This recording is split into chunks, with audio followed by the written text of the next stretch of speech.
সুরক্ষিত করছে তাদের জীবন জীবিকা কিন্তু অনিশ্চয়তার মুখে। নাম দিয়েছে আনন্দধারা, কিন্তু আনন্দধারা এই প্রকল্পে আনন্দ কিছু নেই।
SRLM SC কর্মী ইউনিয়নের পক্ষ থেকে, রাজ্য কমিটির পক্ষ থেকে আজকে নবান্ন রাজ্যপাল এবং পঞ্চায়েত মন্ত্রীর কাছে ডেপুটেশন দেওয়া হবে।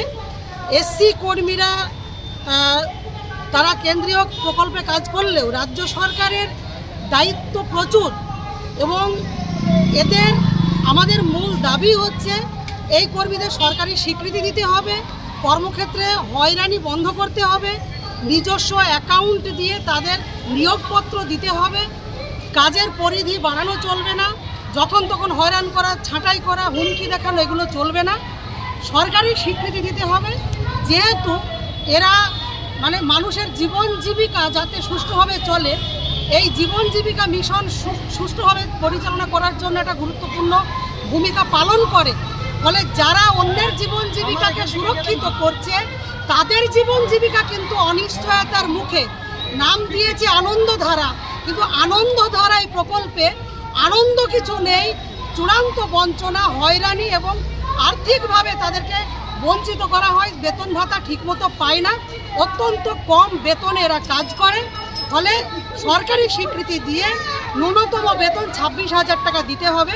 এই দাবি নিয়ে আজকে নবান্ন রাজ্যপালের কাছে এবং পঞ্চায়েত দপ্তরে ডেপুটেশন। আমাদের এসসি সরকারি কর্মীদের সরকারি স্থায়ী নিয়োগপত্র আমাদের দিতেই হবে। এসসি কর্মীদের নিজস্ব অ্যাকাউন্টে প্রতি মাসে আমাদেরকে বেতন দিতেই হবে, প্রতি বছর আমাদের অনারিয়াম বৃদ্ধি করতেই হবে, গাড়ি ভাড়া এবং মোবাইল রিচার্জ আমাদের দিতেই হবে, আর মাতৃত্বকালীন সবেতন ছুটি আমাদের দিতেই হবে, কর্মীদের পুজোর বোনাস দিতেই হবে, প্রকল্পকে দুর্নীতিমুক্ত করতেই হবে, সংকীর্ণ দলীয় হস্তক্ষেপ আমাদের বন্ধ করতেই হবে, এবং আমাদের মাইনে অবশ্যই বাড়াতেই হবে, এবং নিজস্ব অ্যাকাউন্টে প্রতি মাসে আমাদের বেতনটা দিতেই হবে, আমাদের স্থায়ীকরণ অবশ্যই দিতে হবে।